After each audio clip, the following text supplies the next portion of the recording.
geloof ik nou juist gezegd. Ja, nee, maar je weet hoe dat doet. Benefits in terms of when to draw the.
Je montre aussi la salle, en fait. On voit que les gens rentrent.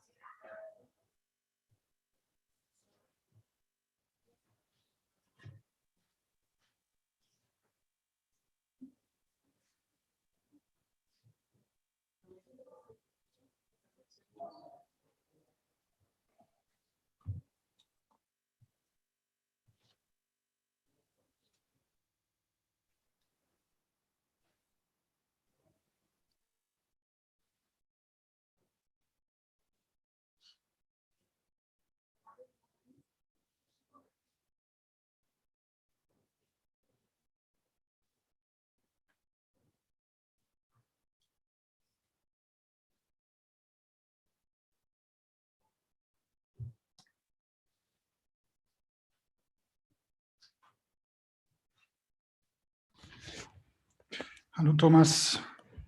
Hallo Andreas. Wie geht's dir?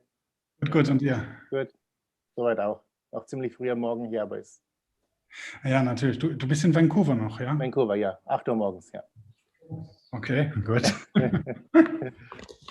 Freue mich.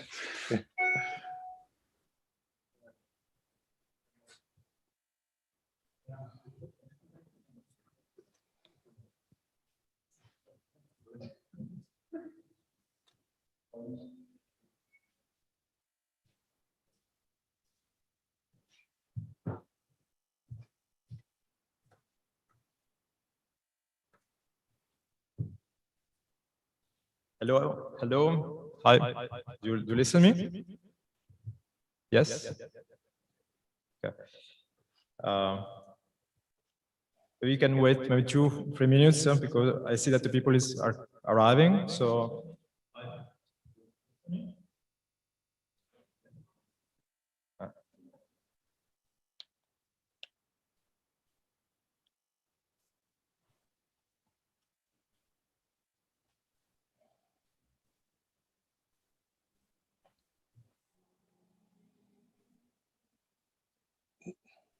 So we can start maybe, and hello everybody attending here in Cairo, at the conference in Cairo, and also to everybody attending this symposium from abroad.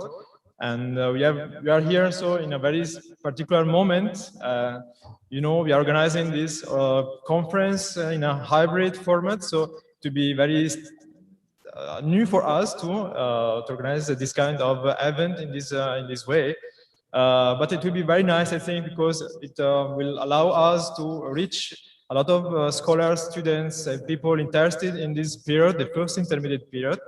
It is a very great occasion, opportunity, I think, to discuss about this period, not only in a format like a workshop, but in a real symposium, reaching so all these people. And so I thank you to be here for people in Cairo, but also to all people that registered in online, in internet. And so we can just say a word about today. Today it is the opening of this symposium.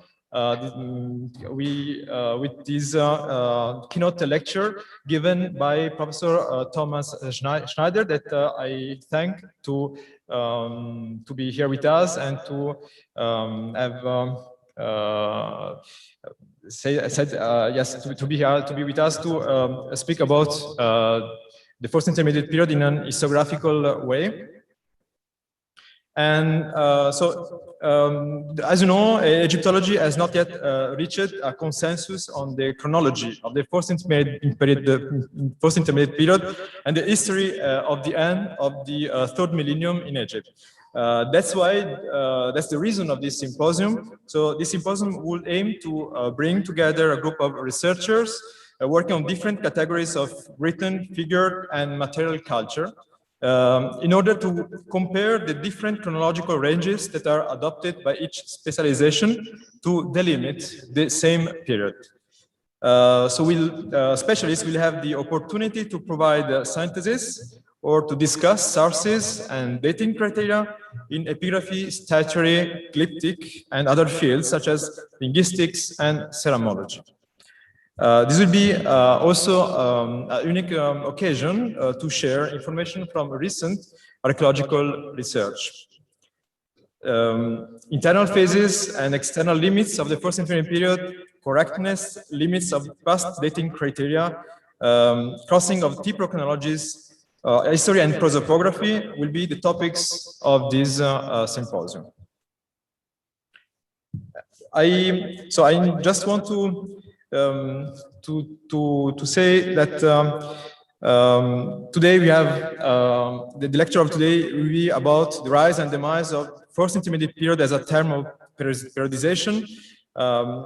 This lecture will reflect on the periodization history relating to the first intermediate period and suggest a new approach, I think, that might be apt to reorientate the historiographical debate more fundamentally. And so we will see what Professor Thomas Schneider will say us about the term and why you use this term to understand the first intermediate period, to delimit this period, or also to just define this period. Thomas Schneider is a professor of Egyptology and Near Eastern Studies at University of British Columbia in Vancouver. He studied at the University of Zurich and the École Pratique des Hautes Études in Paris, earning a licentiate, doctorate, and habilitation in Egyptology at the University of Basel. Before coming to the University of British Columbia, he was a lecturer in Egyptology at the University of Zurich, professor and holder of the chair in Egyptology at the University of Wales. He held visiting professorships in the University of Vienna, University of Heidelberg, and Hebrew University of Jerusalem. He was visiting scholar at the New York University, the University of California, Berkeley, and I also would like to say that he's the founding editor of the Journal of Egyptian History, and was also the editor of the Brill Collection, Culture and History of the Ancient Near East and Near Eastern Archaeology. Thomas Schneider's main research areas are Egyptian history and chronology, and that's why he's here. And he published a very important article on the Fourth Intermediate Period and historiography. The title is, I think all of us know, Periodizing Egyptian History, Manetho, Convention and Beyond. Research areas are also the cultural relations between ancient Egypt and the Near East, Egyptian historical phonology, and Hebrew Bible. So I thank again Professor Schneider to open this conference with this historiographical keynote lecture, and I leave the floor, this virtual floor, to him, and we will. So I give him the words, and thank you I thank you again to be here to accept this invitation, and for presenting this lecture about the historiography and the term of the First Intermediate Period.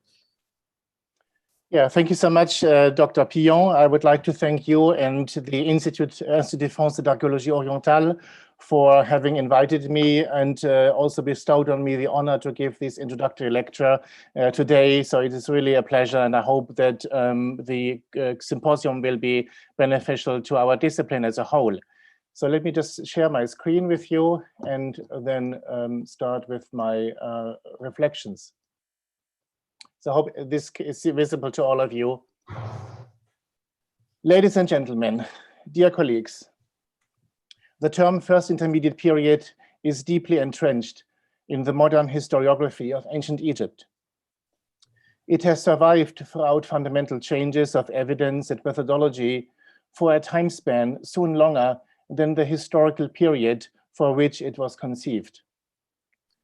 In remarks on the historiography of the ancient Near East, Mark van der Meerop once emphasized with regard to classic periodization schemes that, I quote him, such images are not entirely invented, but their determinism is so strong that they impede historical insight, end of quote.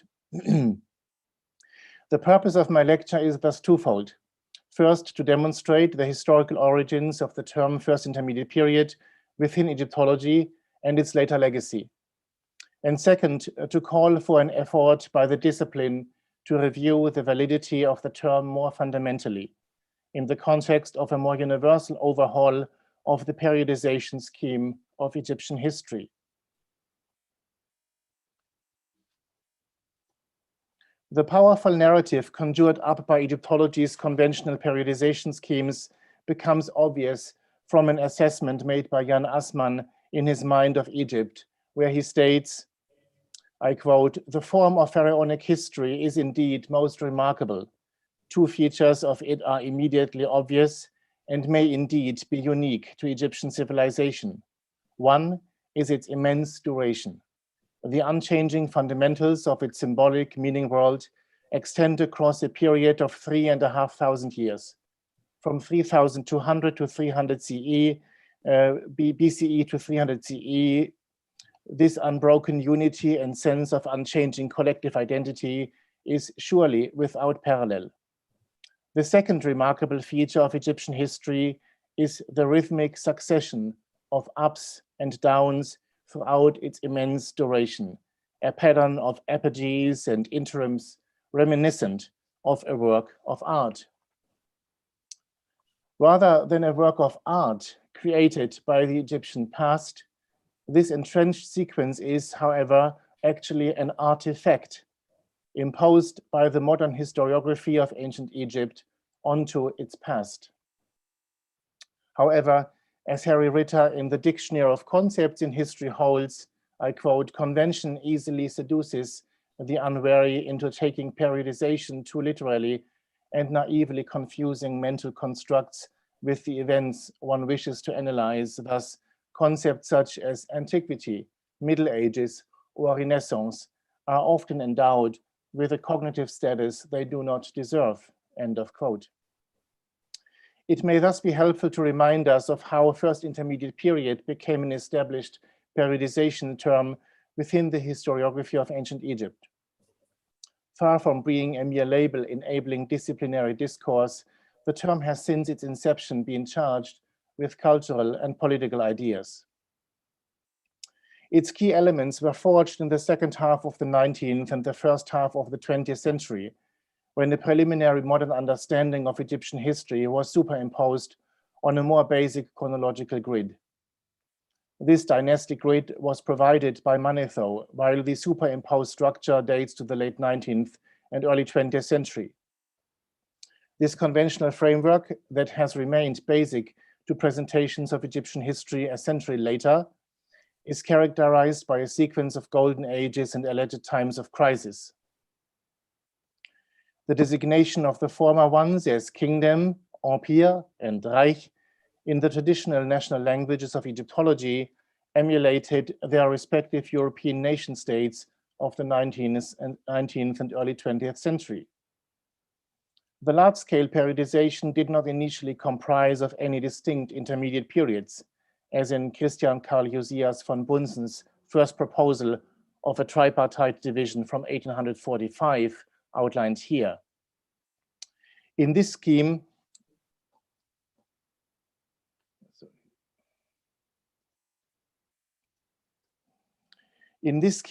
adopted in France by Vladimir Brunet de Presles in 1850, the Old Kingdom included what is today the Middle Kingdom, whereas Bunsen's Middle Kingdom encompassed what is today the Second Intermediate Period.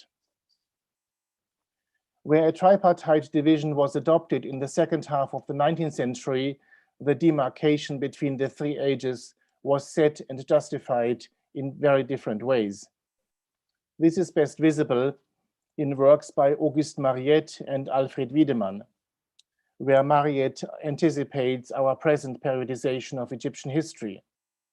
In turn, Wiedemann's categorization is noteworthy for folding the Second Intermediate Period, the 18th dynasty, and the 19th dynasty into what he calls the Middle Kingdom, and for severing the 20th dynasty from the 19th as the beginning of a period of decline. In this, he follows the division as offered by Manetho's Aegyptiaca.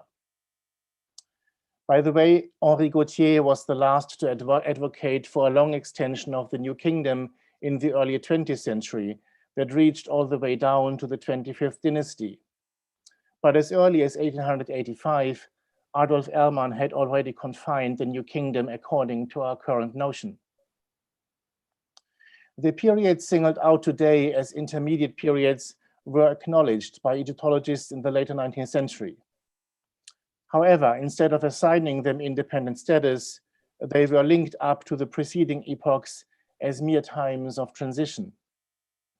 An example is Eduard Meyer's treatment of what he labeled the Übergangszeit, the time of transition between the Old and the Middle Kingdoms.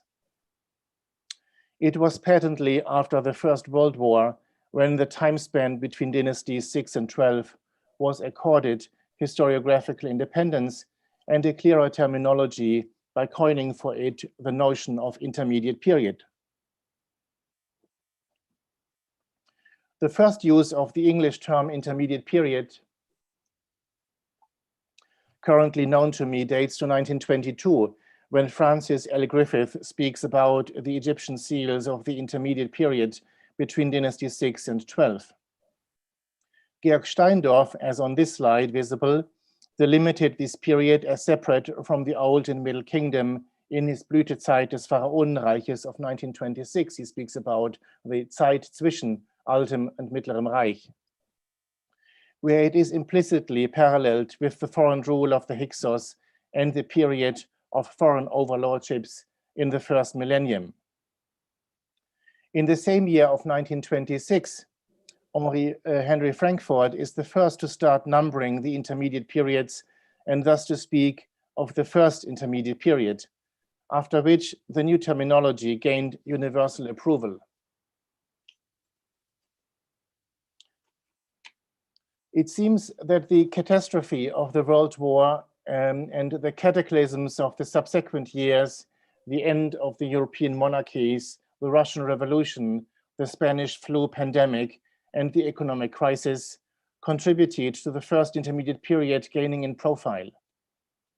Contemporary Egyptologists drew close parallels between their calamitous modern situation and the one described in the Egyptian pessimistic literature, such as the admonitions of Ipo Ware, which was believed to provide a historically reliable portrayal or retrospective of the first intermediate period.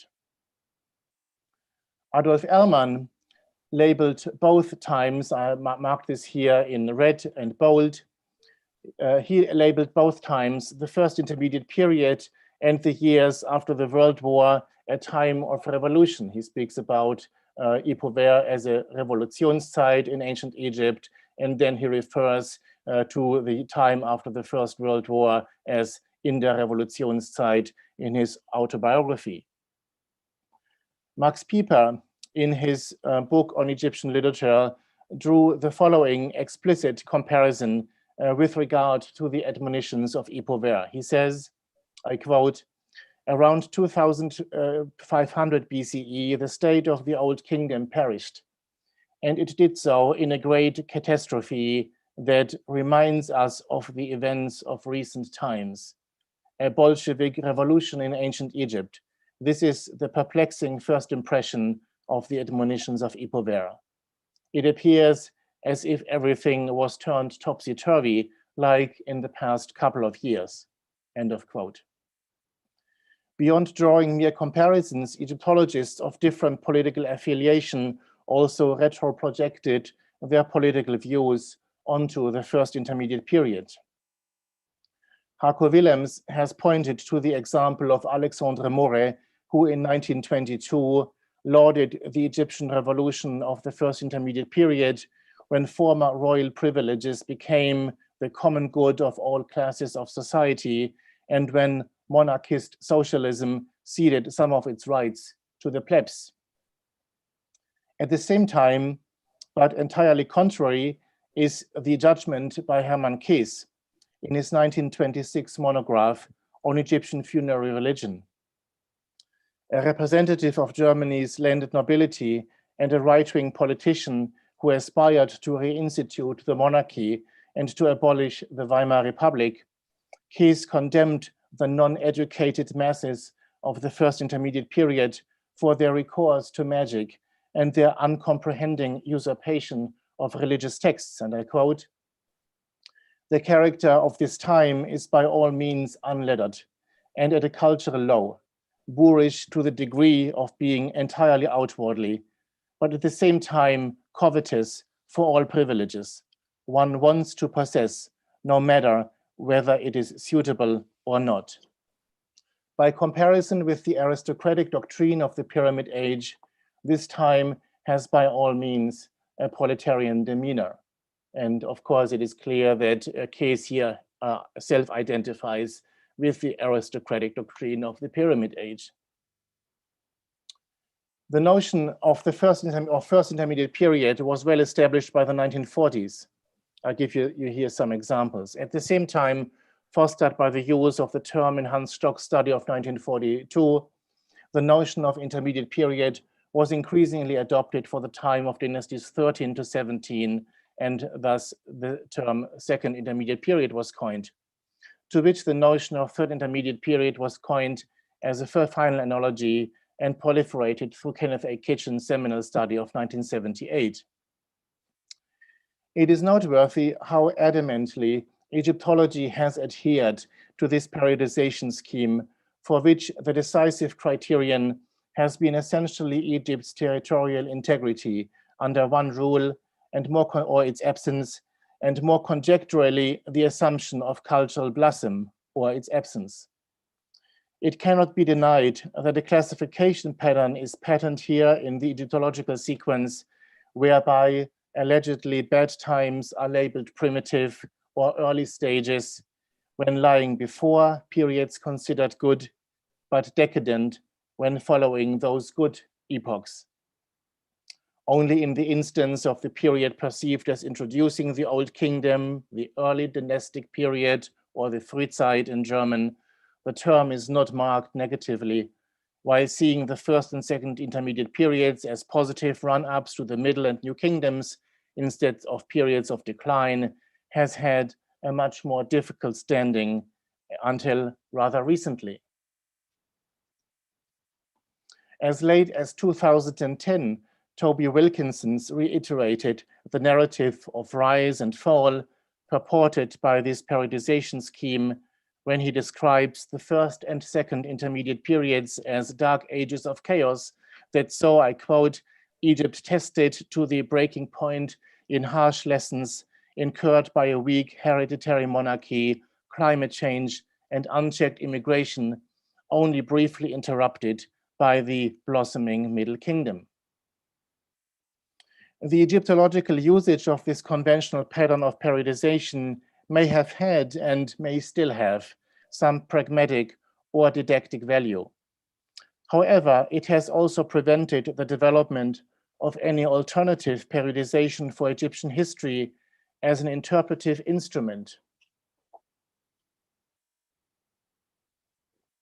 As a matter of fact, periodization is one of the historian's most important tools of large-scale interpretation. In the search for historical coherence, it is the broadest conceptual pattern of historiography, and it offers to public consciousness a kind of distillation of lower-level historiographic work in the form of period terms such as Renaissance or Enlightenment.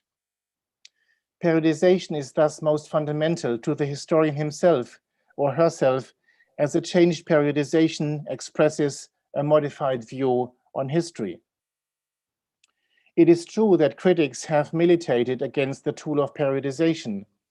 The Italian historian Benedetto Croce once stressed that periods are fabrications that have no existence apart from the minds of historians, and that periodization is basically, I quote, an affair of imagination, of vocabulary, and of rhetoric, which in no way changes the substance of things, which in itself is a difficult term to use. Is there something like the substance of things in history?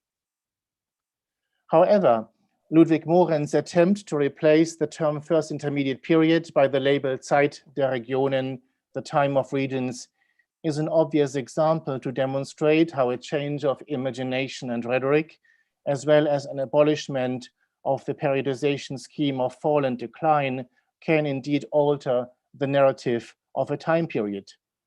A more neutral term which both abandons the notion that a major feature of the time might be its intermediateness, and which relates to an important phenomenological aspect, the division of Egypt into different regional powers and cultures.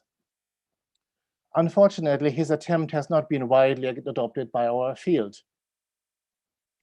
It can be maintained that there is today a wide consensus among historians that we cannot do without periodization altogether, even if such periodization consists, like any historiography, of objective and subjective components. We have to live with the dilemma that periodizations are simultaneously the necessary form of our comprehension and that they inevitably exercise a certain compulsion. The proposal I would like to make is for Egyptology to engage systematically in a continuous discourse on periodization, leaving behind the dated categorization scheme of the 19th and 20th centuries. This proposal applies equally to the more fundamental dynastic grid taken over from Manetho, which can serve only as a framework for chronological orientation, not as an indicator of historical understanding. While William Bill Murnane called for not discarding lightly the dynastic framework and maintained that he did not see Manetho as monopolizing or exercising any stranglehold on our understanding of Egyptian history, Donald Redford has rightly argued that the shape given by Manetho to our sense of Egyptian history is by no means sacrosanct or even meaningful, and that it cries out to be abandoned. A recent foray in this direction is Daniel Poll's 2007 monograph, Der Beginn des Neuen Reiches zur Vorgeschichte einer Zeitenwende. In it, the author proposes, on the basis of a wide range of cultural and material indicators, to move the beginning of the new kingdom into the joint reign of Hatshepsut and Thutmose III, more than half a century after the conventional start of the new kingdom. In short, periodization should be welcomed in Egyptology as a most desirable challenge to convention, even if its findings do not carry through and remain tentative, as a call to evaluate textbook periodization and to synthesize scholarship into new conceptions. Egyptology has never conceived of periods that were not related to pre-established chronological sequences, and has never done anything like Eric Hobsbawm by redefining the age of extremes as the short 20th century. So periodization provokes the determinism of entrenched concepts and terminologies with a contrasting view. Let me play with two ideas in the remainder of my lecture. The first idea is an attempt to abolish the first intermediate period as a historical period from a perspective that focuses on historical coherence. And my second idea that I would like to play with is to look for an overarching periodization scheme into which the first intermediate period can be integrated. So let's come to my first idea. The main criterion for the conceptualization of the first intermediate period as a separate period was the lack of territorial unity under a central kingship. The period sectionalism was the incentive, as we just saw, for renaming the period the time of regions. This is a singular historiographical argument. Periodization requires us, however, to assemble a cluster of many phenomena that provide a time period with historical coherence. My questions to all the participants of this conference would thus be, does the first intermediate period show sufficient cultural, material, etc. coherence to warrant its continued conceptualization as a separate period of Egyptian history? The evidence, I just give you here some random samples of the evidence we have for the first intermediate period. The evidence, and I admit that our evidence is heavily biased towards the later part of the first intermediate period and Upper Egypt, might indicate different trajectories of cultural development, to mention only material culture, for example, different pottery styles in Upper and Lower Egypt, significant urban development, social climbing shown by broader access of the population to funerary goods, innovations in the material and religious repertoire, a distinct architecture of elite tombs, and changes in political ideology, for example, the replacement of the king in Upper Egypt by local gods who appoint local leaders, etc. Although the limitations of our evidence make it difficult to assess whether the Heracleopolitans in the north can indeed be considered a distinctive cultural unity, it is clear that Old Kingdom and Memphite traditions remained prevalent in the north. Local officials, like in Asyut, continued to acknowledge the supremacy of the Heracleopolitan dynasty, whose kings may still have been buried in pyramid tombs in Saqqara. I like also the desperate call here by the Spanish mission here that we're looking for the kings of Heracleopolis, elusive kings, where are you, to finally show up in our record. This is just exemplary for the situation of the evidence. While this is not the place to provide a full analysis of the internal historical coherence of the first intermediate period, competing coherences could be outlined that see the 9th and 10th dynasties as a continuation of Dynasty 8, whereas the situation in Upper Egypt and the 11th dynasty could be portrayed as the nucleus of the Middle Kingdom. In such a scenario, the north would be the cultural scion and end of the Old Kingdom, and the south the nucleus of the Middle Kingdom. Both realms would overlap temporarily, but not create a distinct and coherent entity. This would be tantamount to a removal of the first intermediate period from My second proposal is to adopt an overarching scheme of periodization that is inherently independent from the ancient or modern political frameworks.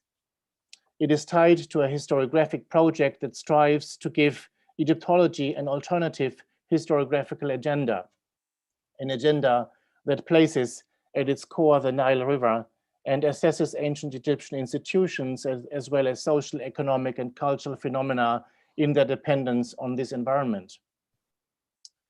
A paradigm shift recently suggested by Joseph Manning perceives Egypt not so much as a centralized Egyptian state under one authoritarian ruler, but sees instead the Nile as Egypt's true despot and the country as a social cage for its inhabitants, using an assessment made by Michael Mann in his The Sources of Social Power. Manning takes issue with conventional ideas of a ruler who controlled the economy. Rather, he perceives kingship primarily as a fiscal institution that coordinated local production centers and maintained a state equilibrium within the country's highly fractured topography and society. The variable annual inundation of the Nile affected settlement and population patterns and created diffused, irrigated landscapes with local and socially stratified power structures. In this volatile environmental context, the key to Egypt's economy was the solidarity of the local communities that cooperated for the harvest, with the state being present in the form of the local elites and temples that administered labor, agriculture, and taxes. Changes in the riverscape, like visible here to the top right, require longer time spans to be observed and are only now being revealed by geoarchaeological surveys and select projects of auguring in the floodplain. They must all have been of a decisive impact on all aspects of the country's history, not to mention the Nile's contribution to the spread of diseases and the level of mortality, its active role in transport and communication, as well as its facilitation of military defense and defeat. Egyptology, however, used to situate human life in a rather static Nilotic landscape, allowing for a narrative in which the humans were the main agents of history. In this narrative, the river was the object of human attention and exploitation, not an active element to which the Egyptians would most often be subjected. In contrast with Egyptology, there has been an effective river turn in historiography within the last 20 years, as a consequence of the rise of environmental history and a new place-sensitive form of historical narrative. Reinstituting the Nile as the fundamental driver of Egyptian history would then necessarily lead to a different historiographical reconstruction of Egypt's civilization, more fundamentally a description of the complex human adaptation to a changing riverscape, the oscillation and systematic periodicities of the Nile flood, as well as the effect of other environmental events. And I'll just give you here 2 volumes. Sorry, this doesn't, yeah, it moves forward. I'll just give you here the example of 2 recent volumes. The second one just published and co-edited by myself and a colleague that try to redefine our look at Egyptian history from an environmental perspective. How soon such a history of Egypt can be written and how it would be received is difficult to predict. Bruce Trigger, the late Canadian anthropologist, Egyptologist, archaeological theorist, and ethnohistorian, once remarked, "Ancient Egypt has proved remarkably resistant to the writing of history which is not traditional in character, which is not, in other words, concerned primarily with the ordering of kings and the chronicling of their deeds." But he also conceded the difficulties of writing alternative histories of Egypt are enormous. Irrespective of these difficulties, the idea of placing the Nile at the center of a framework of Egyptian history does provide an opportunity for a new type of periodization.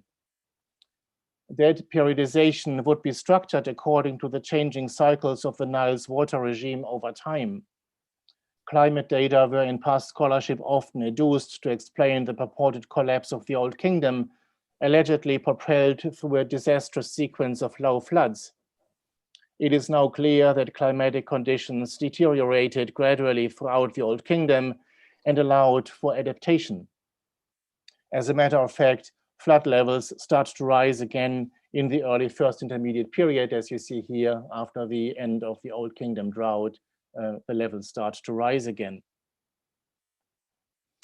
Within a Nile-based periodization scheme, the beginning of the First Intermediate period would be situated at the beginning of a cycle of rising Nile floods. Historical periods determined by these cycles could be singled out in dependence on their effect on Egypt's natural and built environment, agriculture, and demography. In consequence, it is again likely that the First Intermediate period might be integrated into a larger time span that would prioritize new types of evidence and new interpretive models.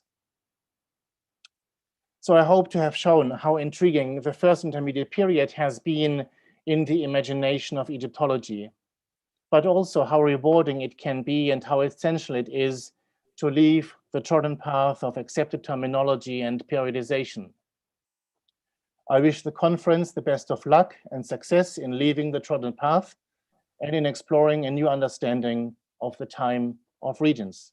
Thank you so much.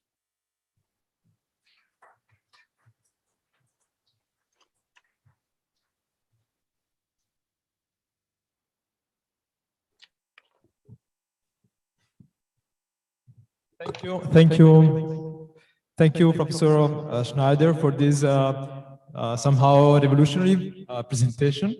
And I think it's very important for us to understand how maybe also this terminology derives from the experience of modern historians, experience of what we have, what happened in the last century too. And there is a lot of ideology, modern ideology, in what we think is the First Intermediate period, or what we say as First Intermediate period. And so, but what the problem for an archaeologist maybe, or also a epigrapher, I think, is, do you think really we have to change this term? How can we define this period, these dynasties, or when I found a ceramic or a stela, how can I define that? Or do you think we don't need to define something from an historiographical and point of view in the narration of history? How can we abolish a term like First Intermediate period, if it is possible, and how can we replace that with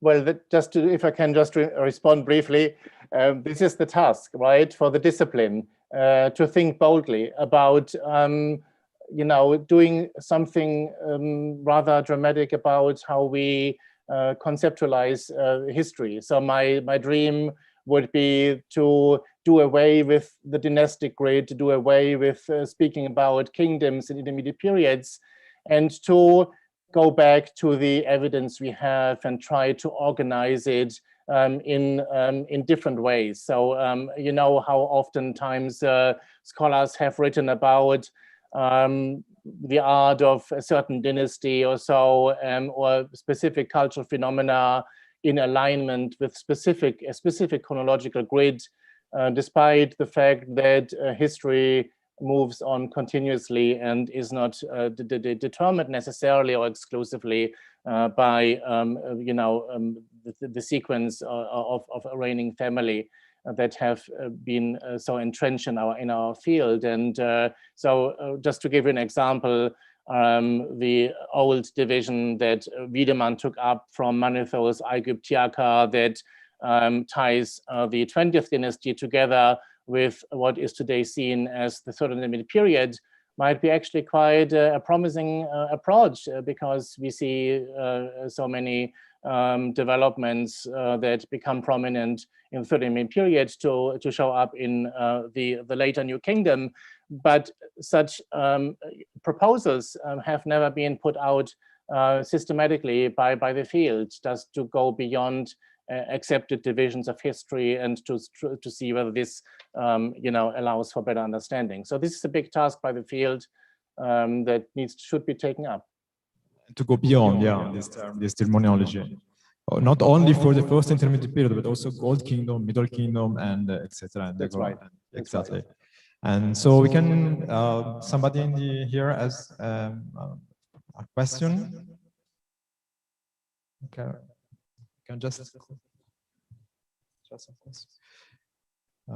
the chat. Maybe you have some question.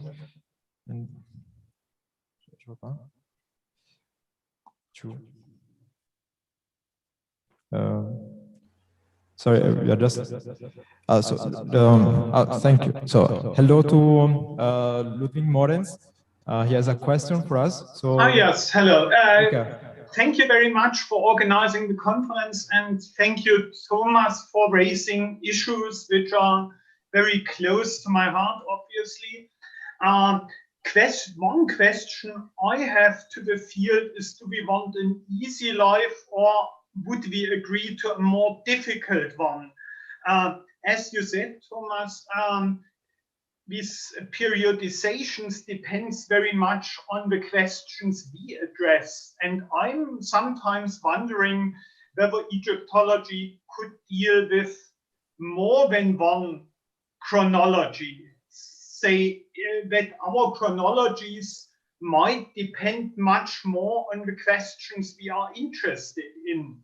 On the other hand, I would agree that the basic kind of backbone is useful nevertheless. So maybe what I somehow envisage is a mixture of, say, a coherent, single and easy chronology, which makes it easy for us to communicate, and on the other hand, a far more differentiated approach depending on the questions we are interested in.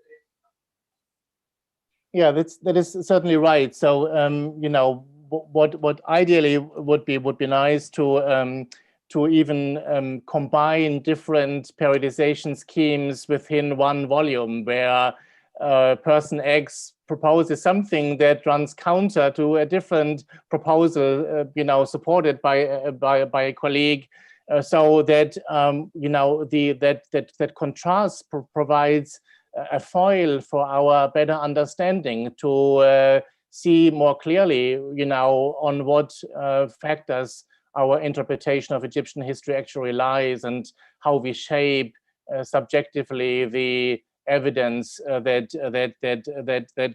exists. So I just mentioned, for example, why I was talking to a university press about writing a history that would do away with all these chronological schemes of the past 200 years. And the press was quite startled, because they said this book would never sell, because the readers would be lost, because if I do not start outright with speaking about dynasty so-and-so and the kingdoms, etc. But that can be solved in providing like a chart or so at the end of a volume, where, you know, a new periodization scheme would still be paralleled to like the past schemes. But as you said, this is not an easy life. It is a hard life. But you know, my friend Juan Carlos Moreno Garcia, he published this article about Egyptology as a cursed discipline, where he also says this Egyptology has been, in a sense, too complacent and too maybe easygoing, and never tackled the true challenges of understanding, remaining too descriptive throughout, and cherishing the beauty and the aesthetic value of ancient Egyptian objects, rather than going into the texture of what actually happened. So yes, this is not an easy life, but I just would like to see it taken up by the field. But as you see, Ludwig, with your Zeit der Regionen, this is not really, it hasn't really, you know, created much enthusiasm in the field. So Egyptology is very conservative as a discipline, so it's very difficult to see traction of ideas in the field. That is my feeling. There is another question by Annie Adham. Thank you very much for this interesting conference. It's very useful. But I have a question. You said that Egypt was divided into different territories. Did you note or observe any trade relations or social relations between each part, or they were completely separated? No, I didn't want to say this before. I think I wanted to keep them separate when I spoke about historical coherence. So no, of course we have to assume that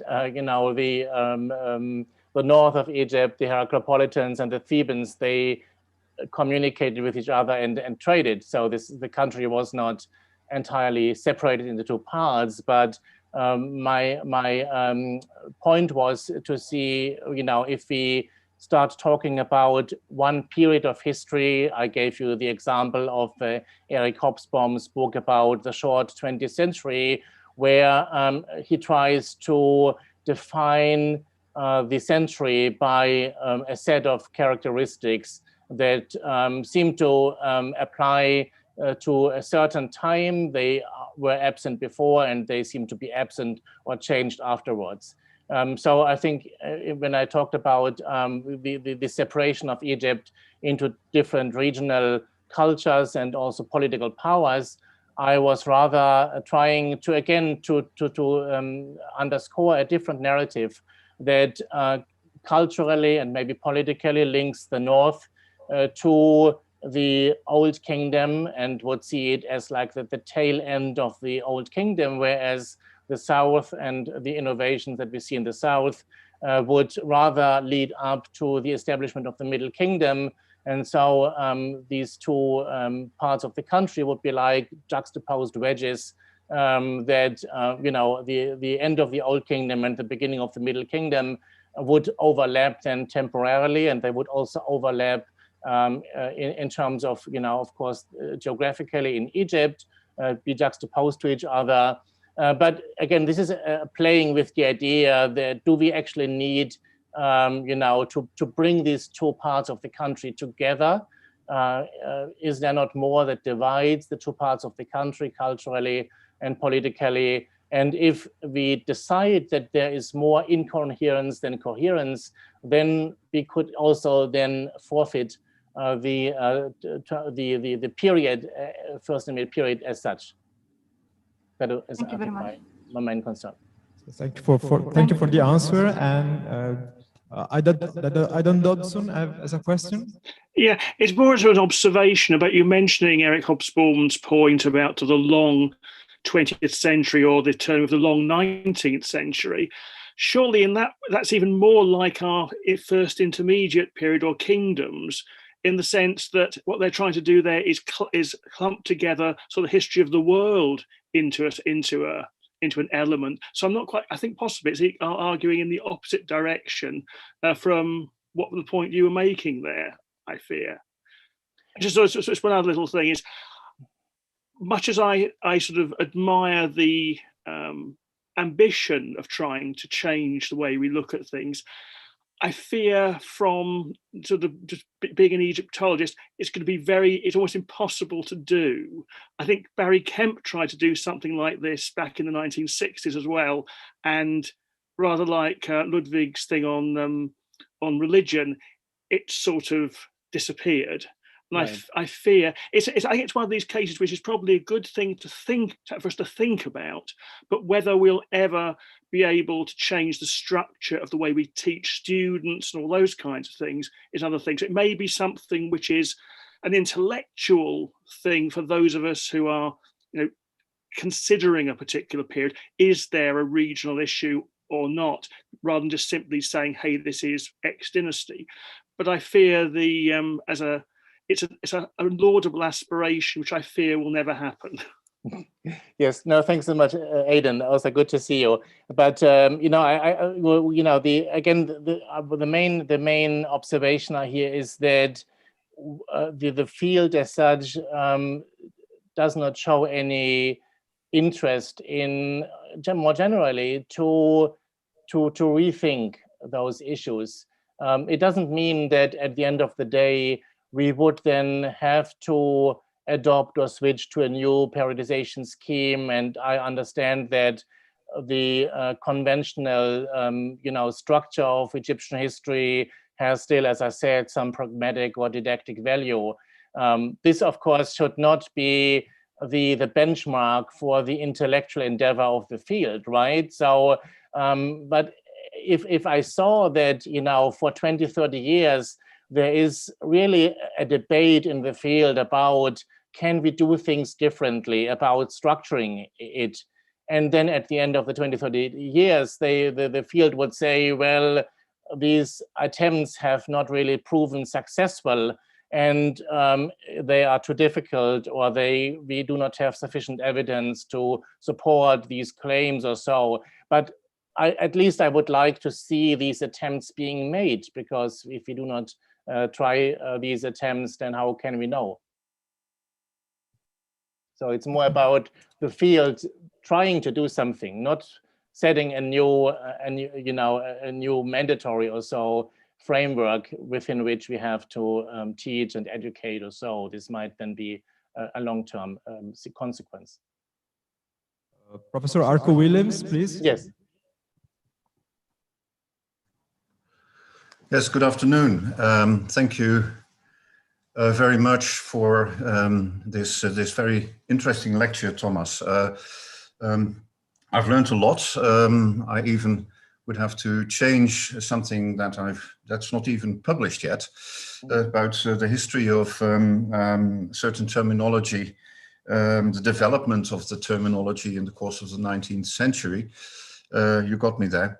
But what I would really like to stress here is that the kind of discussion you're raising, and it's a very important discussion, is that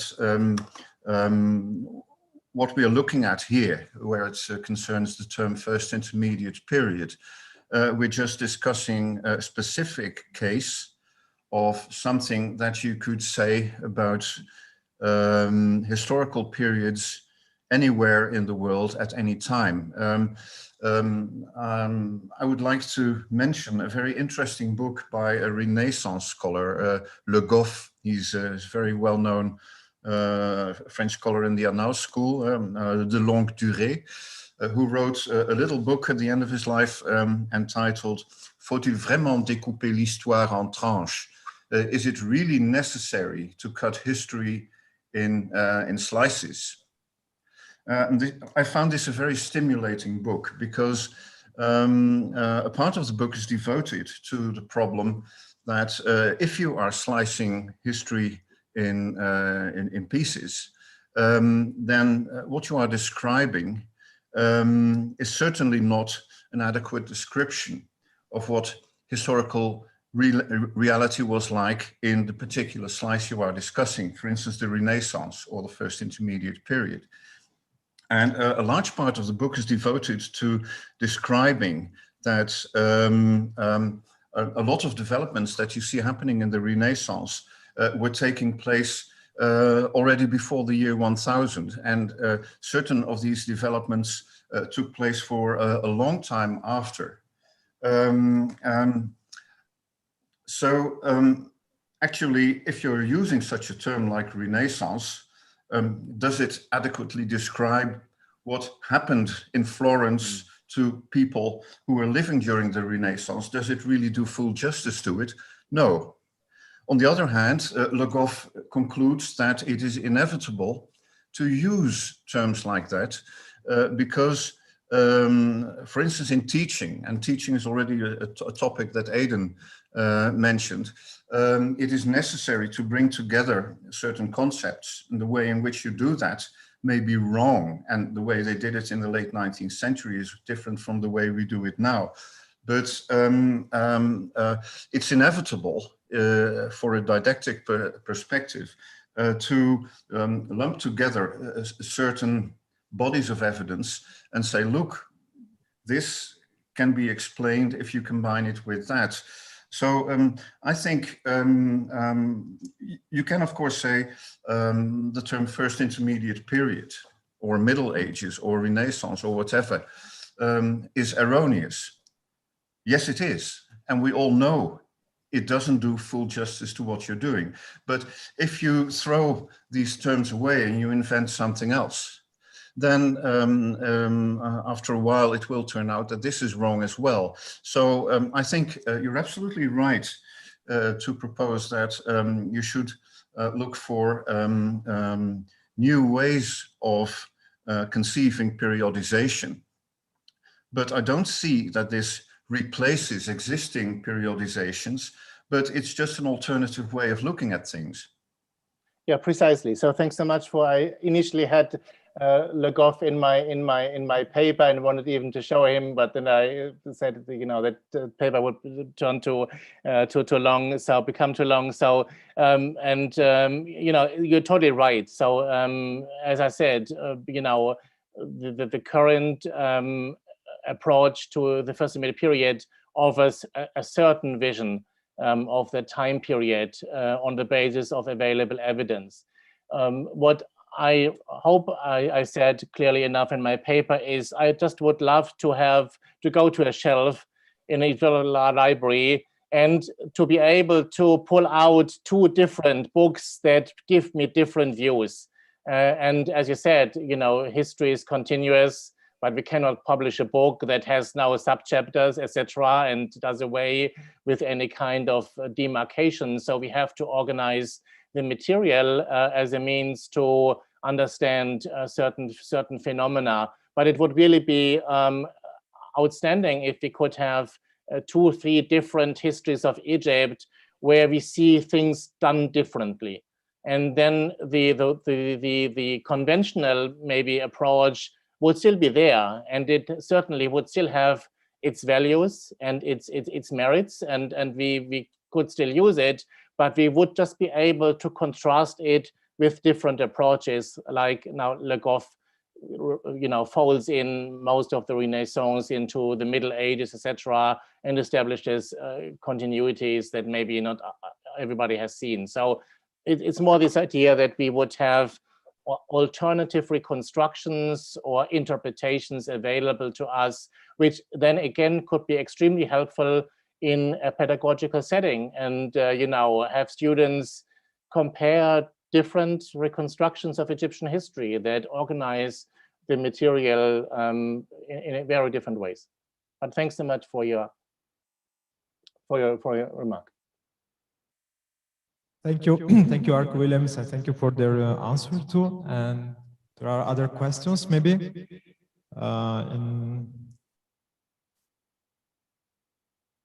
the chat. Maybe in the chat.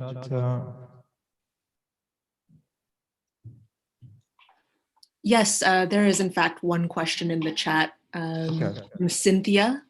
Thank you for a stimulating lecture. In attempting to refine our views of Egyptian history, can we really depend on a single phenomenon, such as regionalization or climate change or Manetho's dynastic structure? It would seem this produces a modern deterministic interpretation of the past. What is your opinion? Yes, no, precisely. We cannot rely on a single or so argument that we would impose on the very complex evidence. So the idea would always be to look for clusters of phenomena that seem to establish coherence. Of course, as I said, subjective component is always a part of such a clustering, right? An assessment of the evidence, interpretation of the evidence. But no, definitely, we need to determine, you know, a period on the basis of as many as possible indicators. Yes, of course, whatever we do, in a sense, then exercises a new type of determinism. We propose something that is different from a previous proposal, but this is, I hope, the task of historiography, to rethink the evidence again and represent. Just imagine how many biographies of Hitler exist, and every new biography, well, some of course use new evidence or newly available evidence, but in a sense it is a reorganization and reinterpretation of a given historical personality. And these different approaches then allow us to compare them and to maybe find a better overall approach to the understanding of history.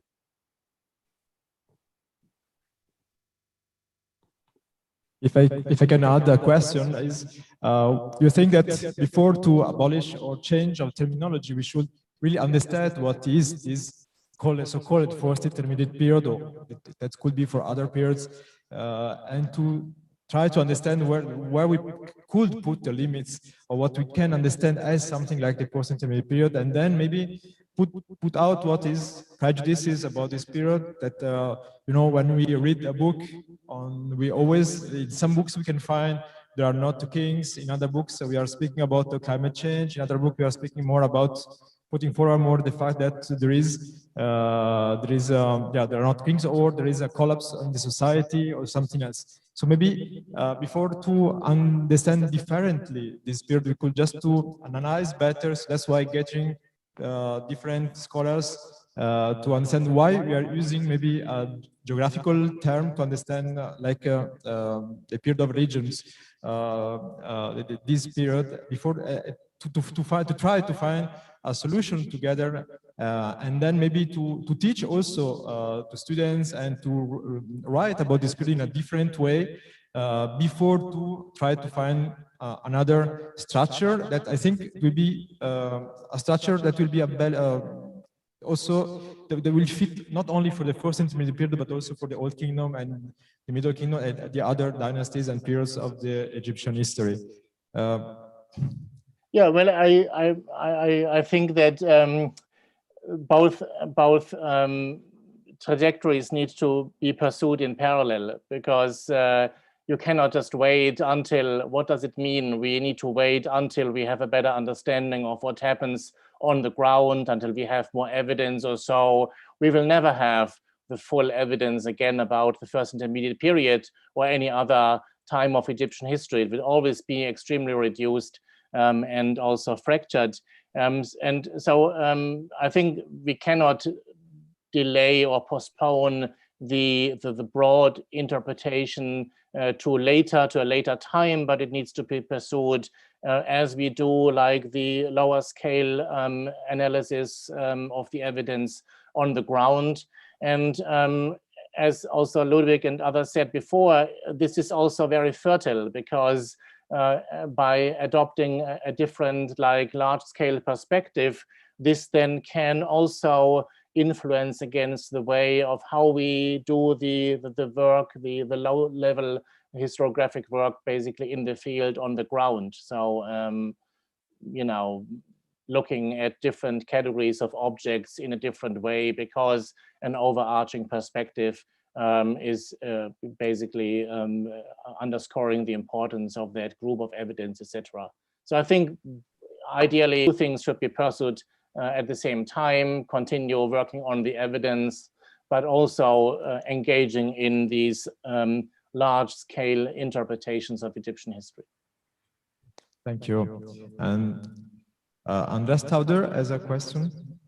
Yes, thank you, Thomas, for this very stimulating lecture. And I fully agree with the idea that these labels are absolutely not neutral and are interpretive frames, so that we need a plurality there. So my question is this: I understand it's not the main thrust of this lecture today, but what would be your own take on periodization for this period? So you mentioned that, okay, the North might be the tail of the Old Kingdom, the South might be the beginning of the Middle Kingdom, but beyond that, what would be your very own take? I would probably prefer not to say anything in response, because it is really quite, as I said before, there might be different ways to look at the evidence. I think the first idea I put out is again a reconstruction that happens within a limited, maybe theoretical framework. It very much doesn't move beyond a reconstruction of Egyptian history that is determined by the political system, and it rather, or the cultural system, it rather reassigns segments of the first intermediate period culture, reassigns them to the periods before and later. So I think some plausibility is there to make this approach. My thrust here was simply to show that by modifying some of our assumptions, we can make that period disappear, so that there are different visions, and that the evidence is can be molded and shaped depending on the questions we ask the evidence. And if we emphasize more issues of like the continuity of the North with the Old Kingdom, then there is a hinge that we can establish there, and we can certainly establish the South as an uprun to the Middle Kingdom, as has been done in the past. And I just thought the idea was here, maybe this doesn't do justice to the first intermediate period and to the complexity of the evidence, but it shows or would show the field that this period is maybe not as established as it might appear if you look at textbook, periodizations of Egyptian history. But if this is like the best and the ultimate understanding of the evidence or so, I'm far from saying this, and I wouldn't be in a position to make any final statement. That would also be, I think, really a dangerous endeavor to make a final assessment of the evidence where so much is still missing and unknowable to us. Thank you. Thank you again for these answers, for the discussion. Do you have other questions here or in Zoom? Do you see? Okay, so I can say thank you, Professor Schneider, for this presentation. Thank you for this discussion too, and for all these answers. And see you in the next days, I hope.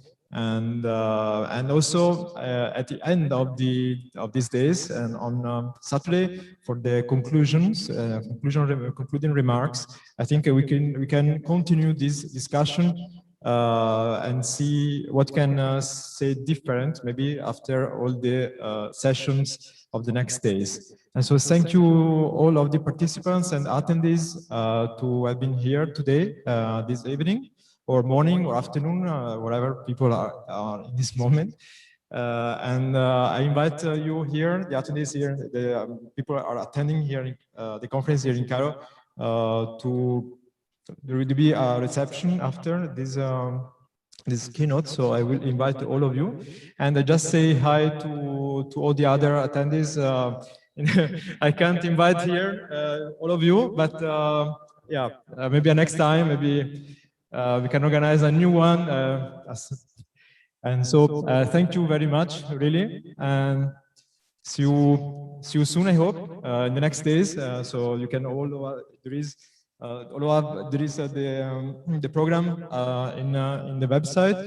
You have the Zoom links, you have the YouTube links, so you can follow from very far, some from Australia or also Vancouver, all these discussions. So thank you again, and see you tomorrow.